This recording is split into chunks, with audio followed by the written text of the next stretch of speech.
처음에 간절한 마음, 왜 시간이 지나면 사라질까요?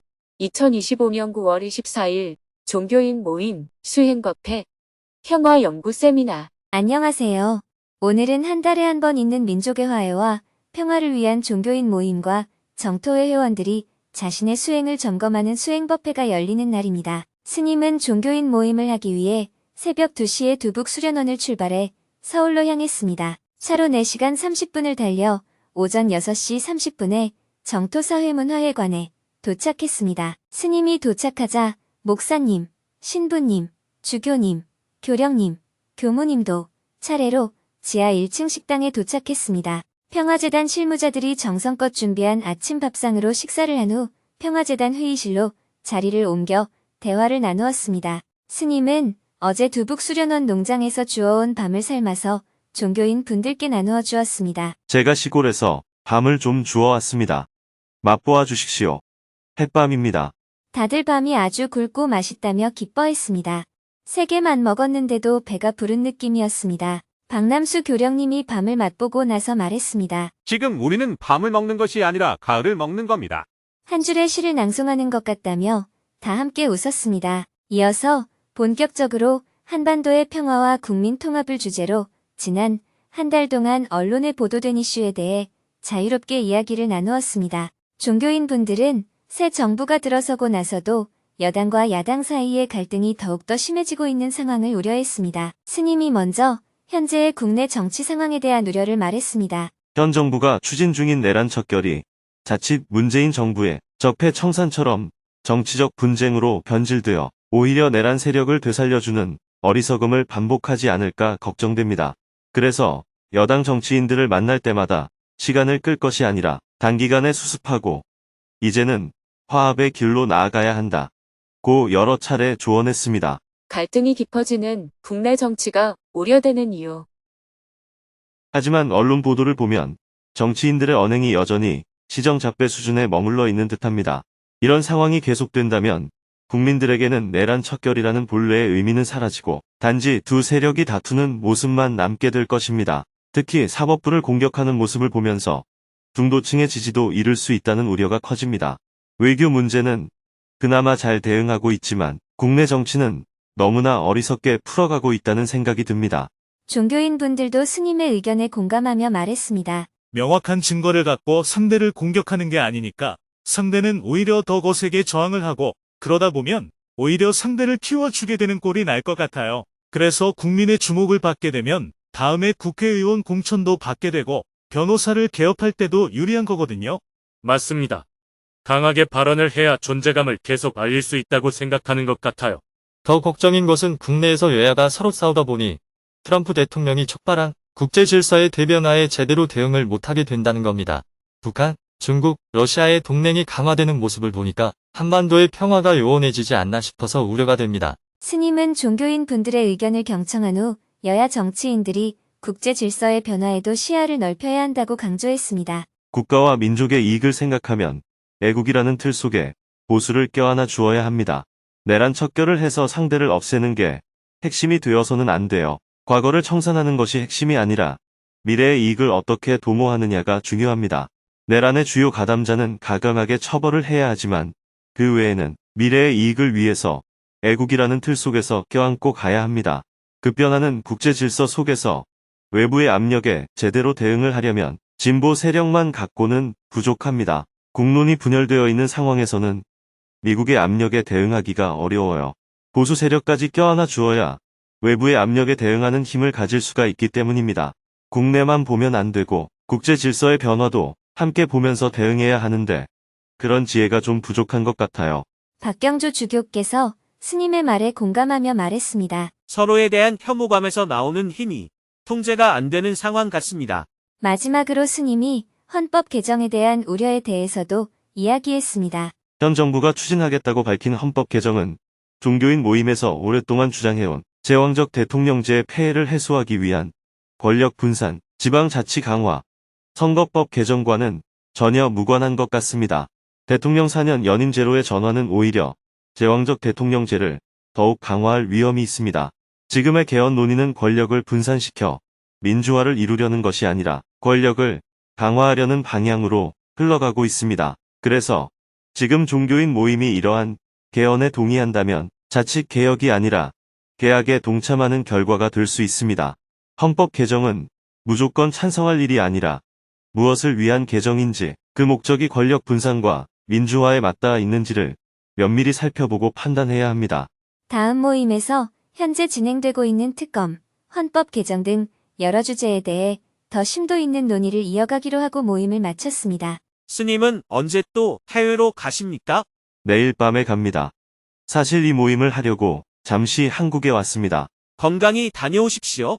스님은 종교인분들을 배웅한 후 3층 설법전으로 향했습니다. 설법전에서는 120여 명의 대중이 자리한 가운데 오전 10시가 되자 3귀2화 반야심경을 낭독하며 수행법회를 시작했습니다. 정토회 회원들도 화상회의 방에 입장하여 온라인으로 참석했습니다. 주간 정토행자의 소식을 영상으로 본 후 정토회 대표가 11월 초에 정토사회문화회관에서 개최되는 청년 페스타 행사에 대해 보고했습니다. 그리고 지난 보름 동안 스님이 유럽 순회 강연과 동남아 답사를 다녀온 모습을 영상으로 함께 보았습니다. 영상이 끝나고 대중이 삼배의 예로 스님에게 법문을 청했습니다. 스님은 성큼 다가온 가을 소식을 전하며 법문을 시작했습니다. 한낮에는 여전히 덥지만 아침 저녁으론 더위가 누그러지고 제법 쌀쌀함이 느껴집니다. 저는 어제 귀국해 바로 두북 수련원으로 향했습니다. 농장에 도착해 둘러보니 밤나무에서는 벌써 붉은 알밤이 밭둑에 수북이 떨어져 있었습니다. 들녘에 벼도 고개를 숙이며 누렇게 익어가고 있었습니다. 오늘 새벽 서울로 올라오는 길에서는 한층 더 차가워진 아침 공기를 느낄 수 있었습니다. 예로부터 세월을 이기는 장사 없다 는 말이 있습니다. 아무리 무더운 여름이라도 가을이 오면 물러가고 아무리 매서운 겨울이라도 봄이 오면 사라지고 맙니다. 인생도 이와 같습니다. 젊음을 아무리 자랑해도 세월 앞에서는 주름이 지고 머리는 하얗게 새고 발걸음은 느려집니다. 아무리 부자이거나 임금 혹은 절세미인이라 해도 세월의 흐름을 거스를 수는 없습니다. 인생을 여유롭게 사는 법. 어린 시절에는 설날이나 명절을 손꼽아 기다리며 하루하루가 길게만 느껴졌습니다.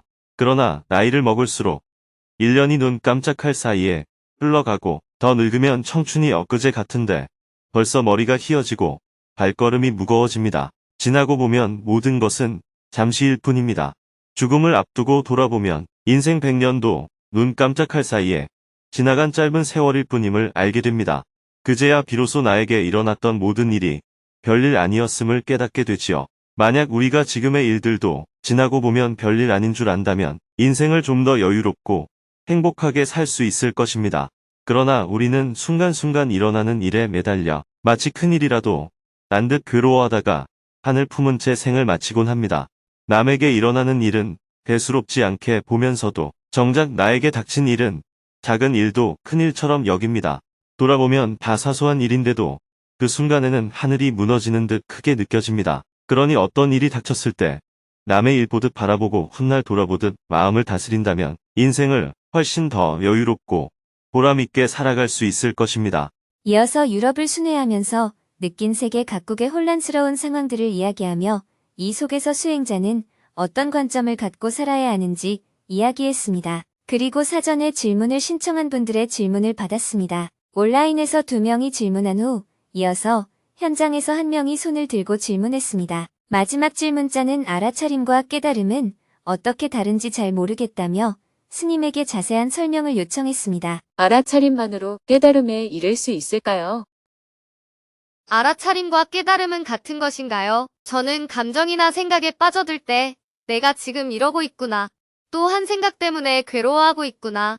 하고 알아차리는 순간 그것들이 사라지고 마음이 가벼워짐을 체험하곤 합니다. 그러나 그 순간뿐이고 항상 무엇인가 부족하고 마음이 시원하게 뚫리지 않습니다. 일상생활에서 알아차림만 할 수 있다면 깨달음에 이를 수 있을까요? 깨달음이 따로 없다고도 들었는데 그렇다면 선방에서 오랜 시간 참선하는 선승들의 깨달음은 무엇인지 궁금합니다. 흔히 말하는 이 먹고 하는 마음과 알아차림의 마음은 같은 것인가요? 이렇게 가다가는 죽은 순간에야 깨달음을 맞이하게 될지 모르겠지만 일상에서는 확연한 깨달음이 없는 것 같습니다. 알지 못함을 한문으로 무지 또는 무명이라고 합니다. 이 무지가 모든 괴로움의 원인입니다. 전생 때문도 아니고 신 때문도 아니고 원인을 알지 못하기 때문에 괴로움이 생기는 거예요. 어떤 상황이 일어났을 때 왜 이렇게 되었을까? 를 모르기 때문에 억울함도 생기고 괴로움도 생기는 것입니다. 무지는 크게 두 가지로 나눌 수 있습니다. 하나는 근본 무지이고 다른 하나는 찰나 무지입니다. 근본 무지는 어떤 것에 대해 아예 모르는 상태를 뜻합니다. 반면 찰나 무지는 근본 무지를 깨닫고 아, 이렇구나 하고 이해했음에도 불구하고 실제 상황에서는 순간 그 깨달음이 사라지고 캄캄해지는 것을 의미합니다. 바로 이 순간에 괴로움이 발생하는 것이지요. 일반적으로 깨달음이라고 할 때는 근본 무지를 깨뜨리는 것을 의미하고 알아차림이라고 할 때는 찰나 무지로부터 벗어나는 것을 뜻합니다. 다만 근본 무지를 깨닫는 것과 찰나 무지를 깨닫는 것 모두 넓은 의미에서는 깨달음이라고 표현할 수 있습니다. 그렇다면 깨달음과 알아차림이라는 용어는 동격일까요? 알아차림에도 근본 무지를 알아차리는 경우와 찰나 무지를 알아차리는 경우가 있습니다. 일상에서는 이 용어들이 함께 쓰이기도 하고 구분해서 쓰이기도 합니다. 함께 사용할 때는 알아차림이 곧 깨달음이고 깨달음이 곧 알아차림이에요. 반면 구분할 때는 근본 무지를 깨치는 경우를 깨달음이라고 하고 찰나 무지를 알아차리는 경우를 알아차림이라고 주로 표현합니다. 근본 무지를 깨달은 뒤에도 찰나 무지는 여전히 존재하기 때문에 알아차림이 유지되어야 합니다. 반대로 알아차림이 지속되면 어느 순간 자신의 근본 무지를 깨달을 수도 있어요. 이렇게 보면 깨달음과 알아차림은 같은 성격을 가지기도 하고 다른 성격을 가지기도 하는 겁니다. 근본 무지의 예를 들어보면 우리는 내가 있다 라는 생각을 합니다. 나라는 자아가 있는 것처럼 느껴지기 때문이에요.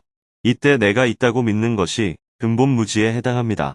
하지만 수행을 통해 나라고 할 만한 것이 없구나 라고 무아를 체험하면 이것이 바로 깨달음이라고 말할 수 있어요. 그러나 눈으로 보고 경험하는 현실에서는 여전히 자의식에 순간순간 집착하게 됩니다. 깜빡하고 사로잡히는 것이죠. 그렇기 때문에 일상에서의 알아차림이 중요합니다. 알아차림이란 무지가 발생했음을 알아차리는 것이고 이 과정을 통해 일상에서도 무지로부터 벗어날 수 있습니다. 깨달음과 알아차림은 통상적으로 이렇게 나누어 이해할 수 있습니다. 잘 알았습니다.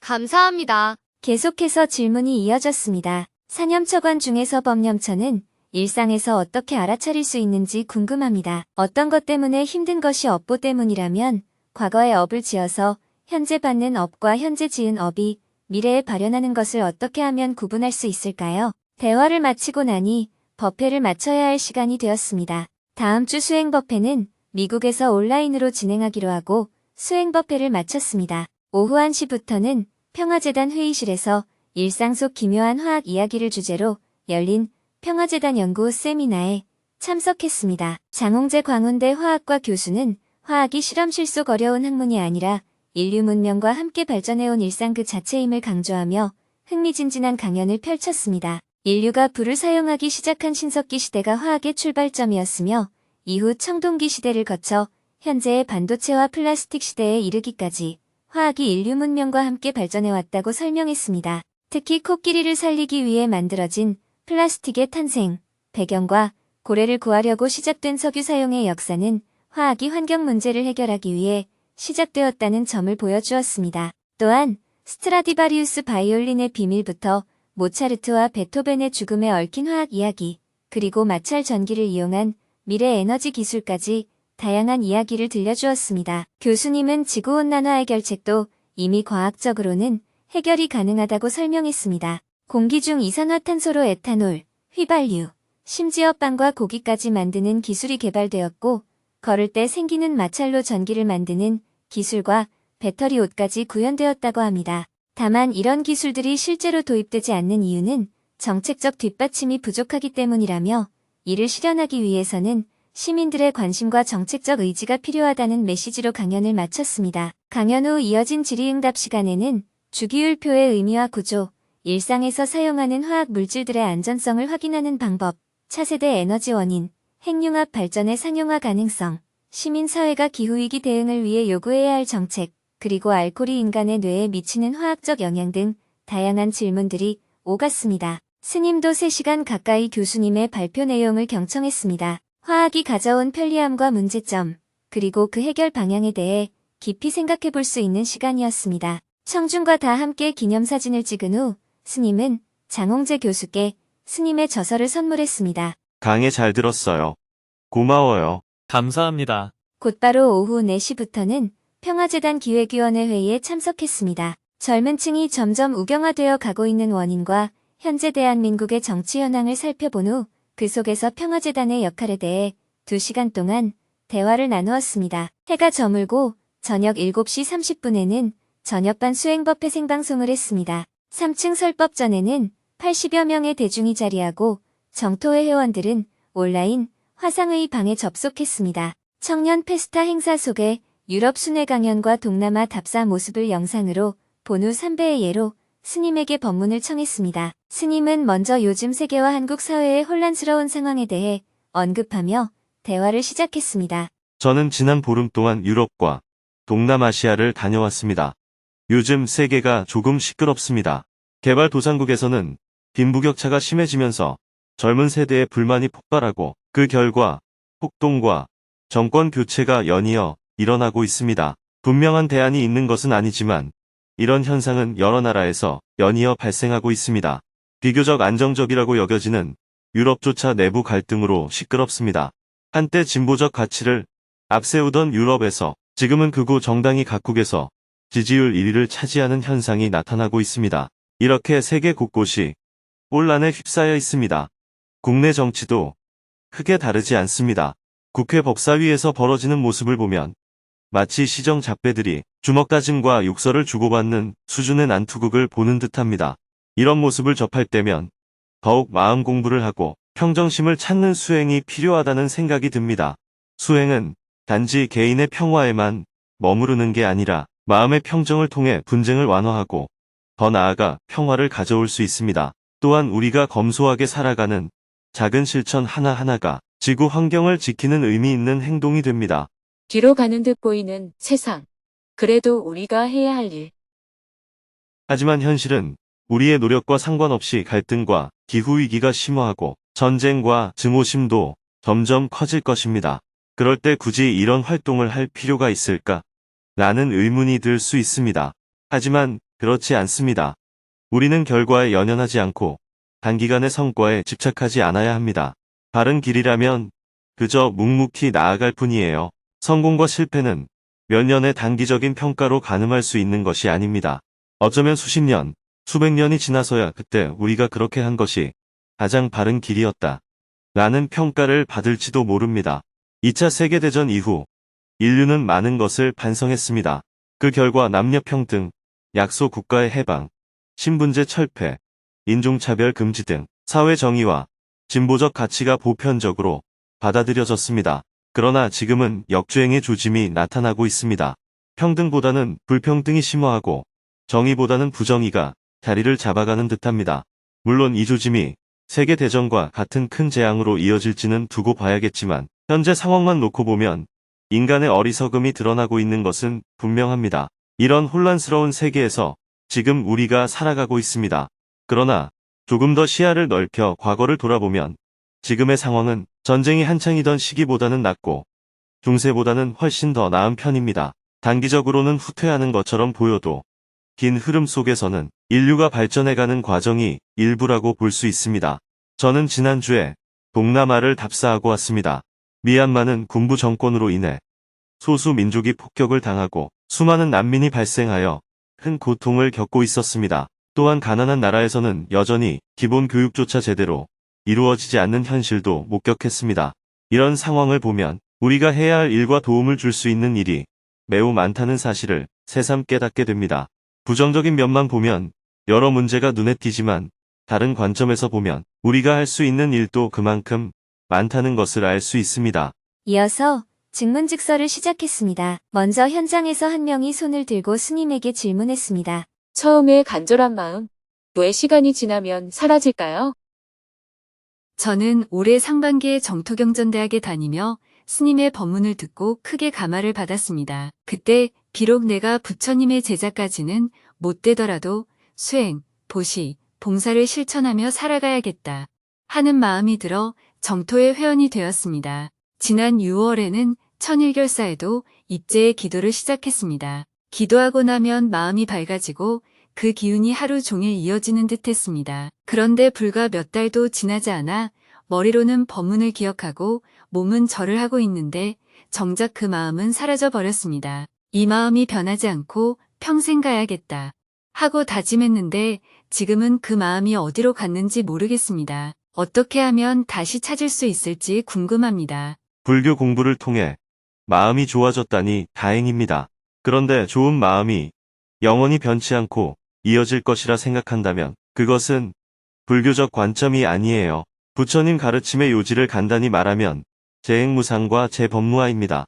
재행무상이란 모든 것은 변하지 않는 것이 없다는 뜻이에요.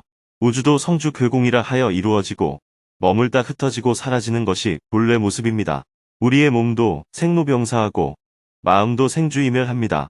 한 생각이 일어나면 머물다가 흩어지고 사라지게 됩니다. 옛말에 똥 누러 갈 때 마음과 똥 누고 나올 때 마음이 다르다 하는 것처럼 마음은 이랬다 저랬다 쭉 끌 듯 변하는 것이에요. 그러니 마음은 믿을 것이 못 됩니다. 기분이 좋으면 이 기분이 영원히 갔으면 좋겠다 라고 생각하지만 그것은 불법이 아니에요. 기분은 좋았다가 나빴다가 하는 것이 사람의 마음입니다. 지금 이 순간 좋은 마음이 일어났을 뿐이고 또 지금 이 순간 싫은 마음이 일어났을 뿐입니다. 그러니 거기에 집착하지 마세요. 마음은 그저 이랬다 저랬다 알 뿐이에요. 이렇게 알면 마음이 좋을 때나 싫을 때나 크게 구애받지 않게 되어 결과적으로 마음이 편안해집니다. 좋은 일이 있어도 들뜨지 않고 싫은 일이 있어도 가라앉지 않게 되죠. 좋다는 마음도 잠시 일어날 뿐이고 싫다는 마음도 잠시 일어날 뿐이에요. 길을 가다 보면 평지도 있고 산길도 있고 냇물도 건너고 숲길이나 뼈약볕 길도 지나갑니다. 마음도 이와 마찬가지로 이런저런 현상이 일어날 뿐이에요. 여기에 구애받지 않을 때 평정심이 유지됩니다. 한번 먹은 마음이 그대로 간다고 생각한다면 잘못된 생각이에요. 경전대학에 다닐 때는 좋은 마음이 일어났다가 어려운 일을 겪으면 그 마음이 사라지기도 합니다. 마음은 늘 이랬다 저랬다 하는 하나의 현상이에요. 이렇게 이해하면 기분이나 마음에 쉽게 흔들리지 않게 됩니다. 다시 그 마음으로 돌아가고 싶은데요. 그런 생각 자체가 잘못된 거예요. 그 마음은 이미 지나가 버리고 지금 이 순간에 없습니다. 지금 우울한 마음이 일어나면 우울한 마음이 일어나는구나 하고 알아차리면 됩니다. 기쁜 마음이 일어나면 기쁜 마음이 일어나는구나 하고 알아차리면 됩니다. 불편한 마음이 일어나면 불편하구나 하고 다만 알아차리면 됩니다. 사실 불편하다, 기쁘다, 싫다 하는 마음은 본질적으로 별로 중요하지 않아요. 달리는 차 안에서 창밖을 보면 가로수가 스쳐 지나가듯 마음도 그렇게 일어났다가 사라질 뿐이에요. 이렇게 볼 수 있으면 현실에 너무 연연하지 않게 됩니다. 어떤 일이든 최선을 다할 뿐 결과에 집착하지 않게 되지요. 예를 들어 가게를 하면 어떤 날은 손님이 많고 어떤 날은 적습니다. 어떤 달은 이익이 나고 어떤 달은 손해가 납니다. 주식도 오를 때가 있고 내릴 때가 있잖아요. 친구를 사귀면 도움이 되는 이도 있고 손해를 끼치는 이도 있습니다. 세상에는 늘 이런저런 일이 일어나고 마음도 이렇게 저렇게 일어납니다. 그것들을 중요시하거나 집착하지 않는 것이 부처님의 가르침입니다. 그렇게 되면 어떤 일이 일어나든 편안할 수 있어요. 그런 관점에서 보면 질문자는 불교를 잘못 공부한 거예요. 경전을 읽고 기분이 좋아진 것은 술 한 잔 마시고 기분이 좋아진 것과 다르지 않습니다. 그것은 단지 기분일 뿐이지 불법의 핵심은 아니에요. 부처님의 가르침은 좋고 나쁨을 넘어서는 데에 있습니다. 절에 와서 법문을 듣고 행복하다고 느낀 것도 사실은 돈을 벌어 행복하거나 좋은 사람을 만나 행복하다고 느끼는 것과 같습니다. 그러다 나중에 남자가 마음에 안 들면 처음에 좋았던 인연 때문에 평생 고생할 수도 있고, 가게를 열었을 때도 처음엔 좋아했지만, 나중에는 팔지도 못하고, 유지하지도 못해, 괴로워할 수도 있습니다. 이런 것들은 법을 따라 바르게 공부한 것이 아니라, 집착에 따른 현상일 뿐입니다. 정토의 회원이 되고 나니 우울하거나 불안하게 살면 안 된다는 생각이 있었습니다. 그래서 기도를 통해 행복한 마음을 지속해야겠다는 집착이 있었던 것 같습니다. 스님 말씀대로 기쁘면 기쁜 대로, 우울하면 우울한 대로, 차가 지나갈 때 가로수가 스쳐 지나가듯 그냥 그렇게 흘러가는 것일 뿐이라는 점을 다시 공부하겠습니다. 감사합니다. 이어서 온라인으로 2명이 스님에게 질문하고 대화를 나누었습니다. 20년간 건설 및 건축 자영업을 하다 현재 쉬고 있는데 앞으로 어떻게 살아가야 할지 많은 고민이 됩니다. 트럼프 대통령의 강압적인 태도, 러시아, 중국, 북한이 만나는 모습을 보니 이러다가 세계 전쟁이 일어나는 건 아닌지 불안합니다. 대화를 마치고 나니 밤 9시가 다 되었습니다. 대중은 모든 별로 동그랗게 둘러앉아 마음 나누기를 하였고 스님은 설법전을 나와 평화재단 접견실로 향했습니다. 밤 9시부터는 청년 페스타 행사를 준비하고 있는 유수, 스님, 청년특별지부장으로부터 행사 준비 상황을 보고받고 쟁점이 되는 내용에 대해 회의를 했습니다. 11월 7일부터 9일까지 3일 동안 1만 명의 청년들이 정토사회문화회관을 방문하게 되는 큰 행사이다 보니 사전에 준비해야 할 것들이 많았습니다. 세부 프로그램과 안전 문제까지 1시간 동안 꼼꼼하게 점검한 후 회의를 마쳤습니다. 내일은 아침 일찍 평화재단에서 북한 전문가들과 조찬 모임을 한 후 오전에는 외교 안보 전문가들과 미팅을 하고 오후에는 JTS 사무국장과 부탄 공무원 한국 초청 행사 준비에 대해 논의하고 저녁에는 북미 동부 순회 강연을 하기 위해 미국으로 출국할 예정입니다.